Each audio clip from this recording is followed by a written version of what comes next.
ख्वाजा आसिफ। बिलावल भुट्टो जरदारी कौमियत से इजहार ख्याल कर रहे थे। उन्होंने कहा कि पाकिस्तान का सेहत का निज़ाम कोरोना का मुकाबला नहीं कर सकता था। हम शुरू से कह रहे थे कि दीगर ममालिक की तरह इक़दाम उठाएं। हमारे वज़ीर आज़म ने अभी तक कोई मनसूबा नहीं बनाया। आज खित्ते में सबसे ज़्यादा टेस्ट सिंध में हो रहे हैं और सबसे ज़्यादा कोरोना रिकवरी भी सिंध में हो रही है।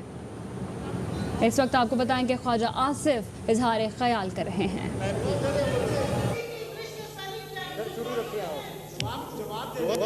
महबूब साहब तशरीफ रखें। जनाब चेयरमैन। जी खाई साहब आप जारी रखें। जी जनाब चेयरमैन, मैं शुरू में वज़ीर आज़म साहब तशरीफ़ लाए यहाँ पे। वज़ीर आज़म साहब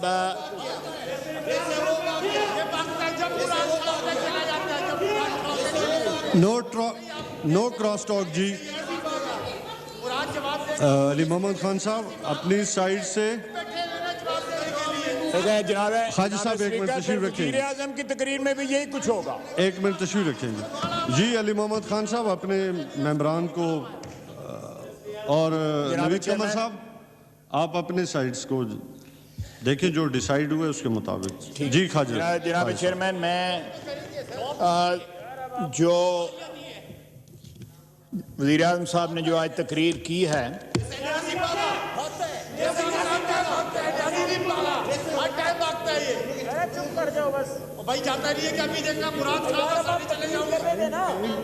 यार मुराद खान साहब कर लें, कट्ठी थोक का जवाब दे दें, जो है दो बंदों का खाई साहब आप अपनी तकरीर जारी रखिए। ये ठीक है जनाब। जनाब चेयरमैन, सबसे पहले मैं वज़ीर आज़म साहब की तकरीर में जो उन्होंने तारीख़ के मुतल्लिक़ जो एक लेक्चर दिया है, मैं उसकी करेक्शन कर दूँ। मुग़लिया ख़ानदान ने 1526 से लेके 1707 तक 6 बादशाह थे और 1707 से लेके 1857 तक 14 बादशाह थे। जो उन्होंने बताई है तारीख़ जो है कि औरंगज़ेब के बाद 6 बादशाह 13 साल में ख़त्म हो गए। पहले ये मेरा ख्याल है, इस हाउस को इतना अनपढ़ ना समझें, यहाँ पे कुछ लोगों को पता है। अपने तारीख के सबक जो हैं इनको सुनाएं, हमें ना सुनाएं, खुदा का वास्ता। दूसरा, उन्होंने कहा कि 13-14 साल में बाइजेंटाइन एम्पायर ख़त्म होगी। बाइजेंटाइन एम्पायर उस वक़्त ख़त्म हुई, और तोरल ड्रामा वो देखते हैं जब कॉन्स्टेंटिनोपल फॉल हुआ था, and that was in 1452 if I am not wrong. 15th century के मिडल में फॉल हुआ था। बैतुल मक़दस फॉल हुआ था, which was part of the Byzantine Empire, but Byzantine Empire survived for more than 700 years after Prophet sallallahu alaihi wasallam's विसाल। ये खातमुन नबीयीन, मैं ये नहीं हूं कि जो न कह ना सकूं। खातमुन नबीयीन सरकारे मदीना नहीं, सरकारे कायनात खातमुन नबीयीन, जिस तरह उसने कहा है। खातमुन नबीयीन हमारा जो रेज़ादात है, जो हमारा रीजन ऑफ एग्जिस्टेंस जो है, वो हस्ती है सल्लल्लाहु अलैहि वसल्लम, जिसका ये नाम सही नहीं ले सकता। जनाब वाला ये इन्होंने इंटरप्ट किया था, मैंने कहा साहब पूरा कर दूं इनका जो है।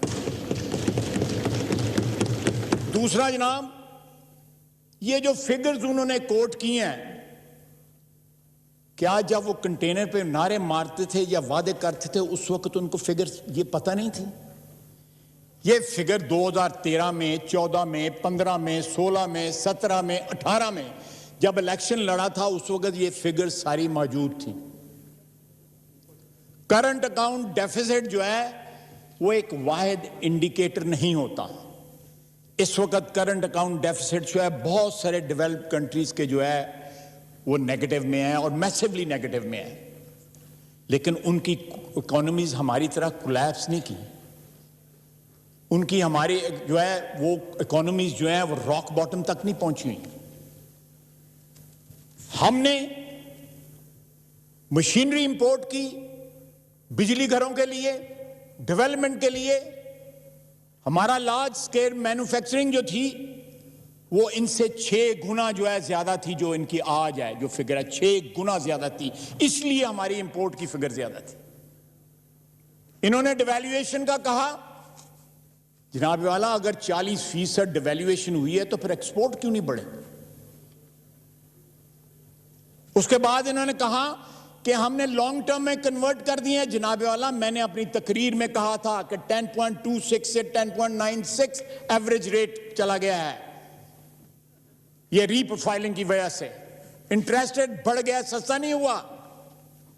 ये थोड़ा सा किसी से ट्यूटरिंग ही ले लें, अगर अपने साथियों की बात नहीं मानते कोई बाहर से बंदा ले आए जो इनको तारीख का सबक दे, जो इनको माशियात का सबक दे, पता नहीं किन किन जो सबक की ज़रूरत है इनको, जो आके तकरीर करते हैं और फिर चले जाते हैं। जनाब वाला जिस तरह बिलावल भुट्टो जरदारी साहब ने कहा है, हमारे साथ से किसी टीवी के ऊपर, किसी चैनल के ऊपर जो है ये मुनाजरा कर लें, हमें इनके मोनोलॉग की जरूरत नहीं है। यहां पे अगर तकरीर करते हैं तो जवाब लें, इतनी जुर्रत पैदा करें। यह फरमाइशी तकरीर थी और इसकी जबान भी फरमाइशी थी। यह फरमाइशी तकरीर थी। जनाब चेयरमैन, सियासत में आपका खानदान बड़ी देर से है, समझें ये किनको सुना रहे थे। सादिक अमीन जो है वो उसकी स्टोरी भी सुन लें। इनका एक दोस्त है। नो क्रॉस टॉक जी, नो क्रॉस टॉक। यार मैं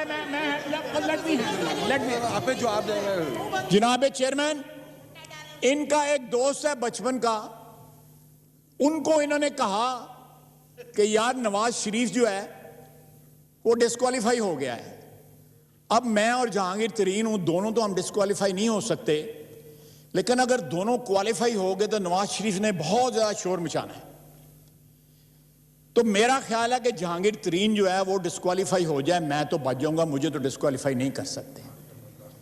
ये फैसले से पहले वो मैं उस दोस्त का नाम भी बता सकता हूं, लेकिन अमानतन किसी वक्त कहा मजबूर किया गया, मैं नाम भी बता दूंगा। और ये बात जो है मैंने ट्वीट भी की। अब जहांगीर तरीन भी ये बात करता है, अगर मेरिटोक्रेसी की बात करते हैं तो जहांगीर तरीन आज लंदन क्यों बैठा हुआ है, वो यहां कैद क्यों नहीं है? ये मेरिट है, ये मेरिट है। जब मेरिट की बात करते हैं तो सनाउल्लाह को झूठे केस में अंदर किया जाता है, उसके ऊपर हीरोइन डाली जाती है, और जो अरबों रुपए का गबन कर गया वो जाके लंदन में जाके याशी कर रहा है। ये मेरिट है, ये रियासत मदीना का मेरिट है, जहां पे वो एक सफ में खड़े होते थे।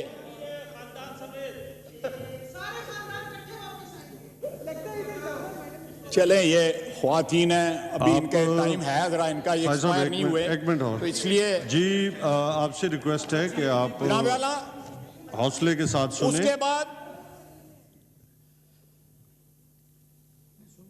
इन्होंने उसामा बिन लादेन को आज शहीद डिक्लेयर कर दिया।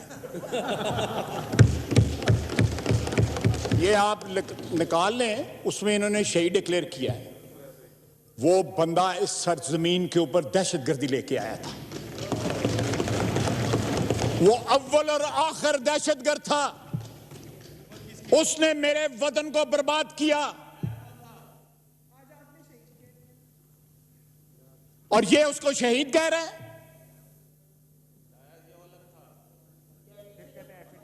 और शहीद आप कह रहे हैं, लाया ज़ियाउल हक था, शहीद आप कह रहे हैं। जनाब आला, आपने तो पता नहीं कितने डैडी भुगता दिए हैं। मुशर्रफ भी डैडी था, अभी भी डैडी है, अभी भी मुशर्रफ भी डैडी था, अभी भी डैडी बैठा है। पता नहीं किस किस के चौखट पे जाके ये सजदा रेज हुए हैं। ये जिस तरह हमने इनकी तकरीर सुनी है, बैठते मेरी सुनते, बिलावल भुट्टो जरदारी साहब की तकरीर सुनते, हौसला पैदा करें, हौसला पैदा करें। बड़ा जिगरा चाहिए, मुखालिफ बातें सुनने का। अगर इतना जो है मजाज जो है इतना नाजुक है कि गरां बातें गुजरती हैं, हमें 2 साल हो गए हैं, पाकिस्तान की तारीख में कोई वजीर आजम इतना कम अरसा नेशनल असेंबली में आज जितना इमरान खान आया है। आप निकाल लें, रिकॉर्ड में होगा। जनाब चेयरमैन,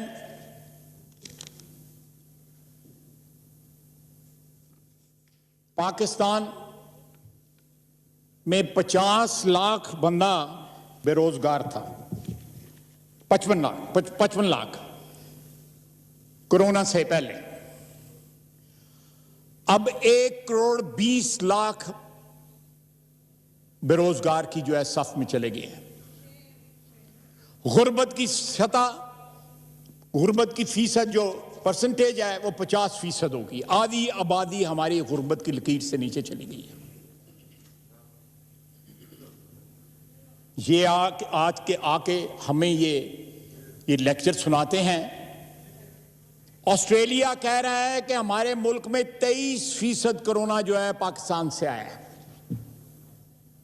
परसों एमिरेट्स की फ्लाइट लैंड किया हांगकांग में, उसमें 36 कोरोना के मरीज निकले हैं, जिसमें 29 पाकिस्तानी थे।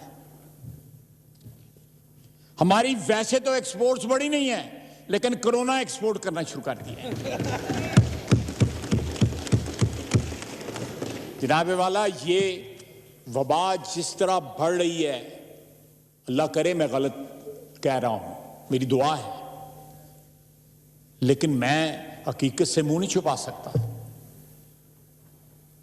हकीकत जो है उसको, उससे मुंह छुपाना जो है मेरा ख्याल है सबसे बड़ी जो है बेवकूफ़ी होगी मौजूदा हालात में।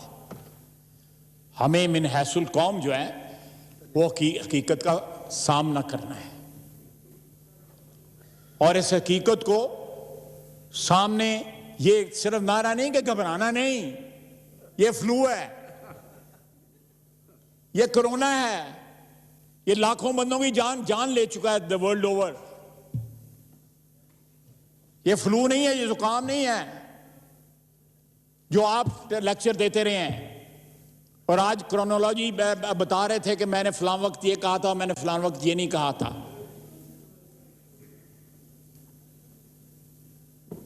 ये जो अपोलोजेटिक टोन थी आज इनकी, जो टोन थी इनकी तकरीर में, और उनका कहना कि मेरा किसी से कोई झगड़ा नहीं है,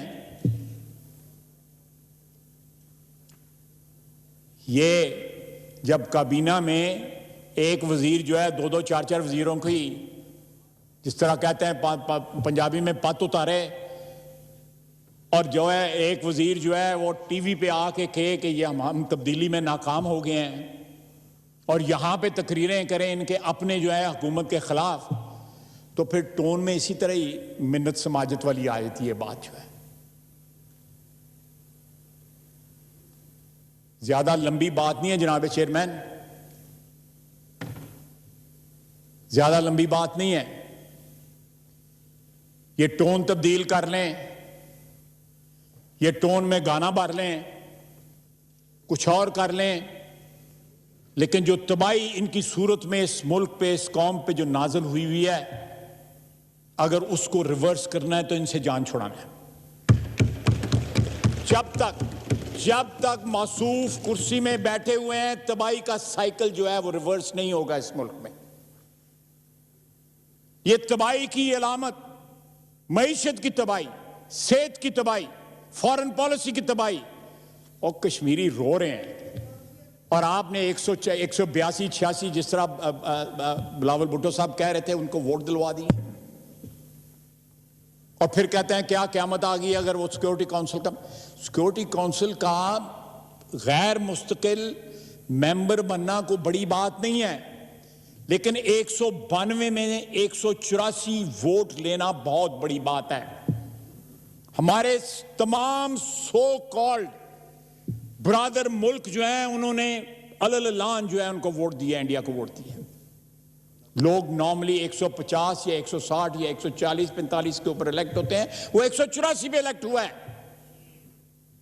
face the reality, head on face the reality, चाहे वो फॉरेन पॉलिसी हो या पब्लिक हेल्थ हो या इकोनॉमी हो, एवरीथिंग इज एलिंग एंड कोलैप्सिंग। और आप यहां पे आके हमें अपीज करने की कोशिश कर रहे हैं। इट्स टू लेट जनाब वजीर आजम, इट्स टू लेट। पानी सर से गुजर चुका है। ये बजट जो है, ये बजट नहीं है, ये एक टेम्पररी, अभी तो ये इनका सिलसिला जारी है। फ्लर्टेशन जो है IMF से अभी भी हो रही है। हमें कहा जा रहा है कि यहां पे FATF के लिए लेजिस्लेशन करो, 14-15 जो हमें लिस्ट दी गई है स्पीकर साहब की तरफ से लेजिस्लेशन की। आपने पिछले 2 साल में कहीं गुंजाइश छोड़ी है कि अपोजिशन आपसे कोऑपरेट करे? मैं फिर कहूंगा, 6 फुट के 10 फुट के फासले के ऊपर सनाउल्लाह बैठा हुआ था, जिसके ऊपर आपने 20 किलो जो है हेरोइन डाली।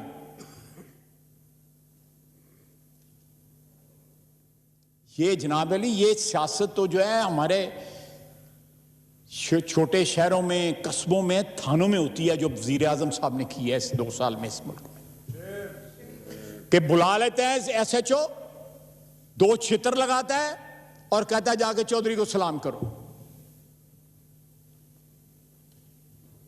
लेकिन हम सब कुछ बर्दाश्त करेंगे इंशाअल्लाह ताला, सब कुछ बर्दाश्त करेंगे। ये सारी अपोजिशन बर्दाश्त करेंगी। And we will witness his downfall, rather elimination from politics. ये खुद कोरोना है इस मुल्क को जो चिमट गया हुआ है। ये खुद कोविड है। पता नहीं 19 है या 20 है या 25 है, कितने पॉइंट्स हैं इस कोरोना के? 18 है। 18।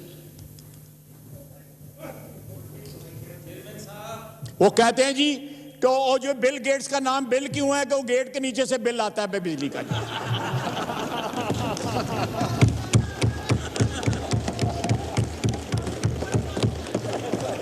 कहते हैं पाकिस्तान के पहले 92 क्यों आता है? इंटरनेशनल डालेंगे 92 में हमने कप जीता, इसलिए 92 आता है। वाइंड अप प्लीज जी।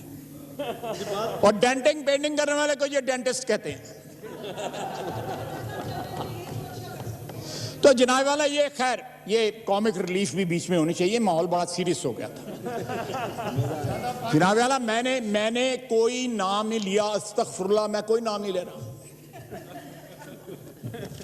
जनाब वाला, मैं बिल्कुल, आपने हुक्म फरमाया, मैं वाइंड अप करता हूं, लेकिन मैं आखिर में ये याद जरूर करवाऊंगा वज़ीर आज़म साहब का, जितने दिन भी वो रह गए हैं उनके, कि अपने वादे जो हैं जब ये कर रहे थे उस वक्त भी फिगर्स जो है चेक कर लेते कि किन वादों पे बेस वादे, किन फिगर्स पे ये बेस्ड वादे उनको करने चाहिए थे। अगर फिगर्स बकौल इनके गलत थी, इकोनॉमी वाज इन डोलड्रम्स, सब कुछ तबाही का शिकार हो चुका था, तो वादे ना करते। अगर इन्होंने वादे झूठे, फिर या तो रिवर्स कर लें कि वादे झूठे थे और फिगर्स ठीक थी। आज भी खड़े होकर टोटल डेट की जो है हमारी फिगर्स जो है वो गलत बता रहे थे। जनाब वाला, ये फिगर्स आप जो मर्जी बना लें, जो रियलिटी है रियलिटी है। आप इरेज नहीं कर सकते फिगर्स जो है, जो ट्रांसलेट हो रही हैं गुर्बत में, जो ट्रांसलेट हो रही हैं महंगाई में, जो ट्रांसलेट हो रही हैं करप्शन में, जो ट्रांसलेट हो रही हैं भूख में, जो ट्रांसलेट हो रही हैं मौत में। ये तमाम फिगर्स ट्रांसलेट हो रही हैं, आप रोक तो नहीं सकते इनको। तो यहां पे आके एक तो खुदा का वास्ता है, ये तारीख जोग्राफिया का लेक्चर हमें ना दिया करें। ही इज वेरी डेफिशिएंट, उनका इतना नॉलेज डेफिशिएंट है जिसका कोई हिसाब ही नहीं। जिस किताब का उन्होंने रेफरेंस दिया उसको दोबारा जाके पढ़ें।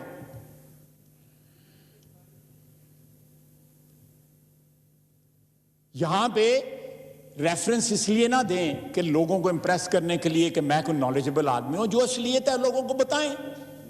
और कौम को पता लग गया हुआ है असलियत का।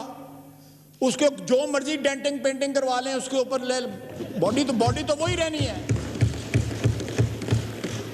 तो जनाब वाला, मैं ये तकरीर ना होती तो हमें भी ये ज़रूरत ना पड़ती ये सब कुछ कहने की, लेकिन वॉट एवर ही सैड वो is far far from reality. Thank you. और रियलिटी जो है इस कौम को पता है कि आज के हालात की क्या रियलिटी है। Perhaps he doesn't know about it. Thank you very much. Thank you ji. Senate recommendations पे मुर्तज़ा जावेद अब्बासी साहब जी।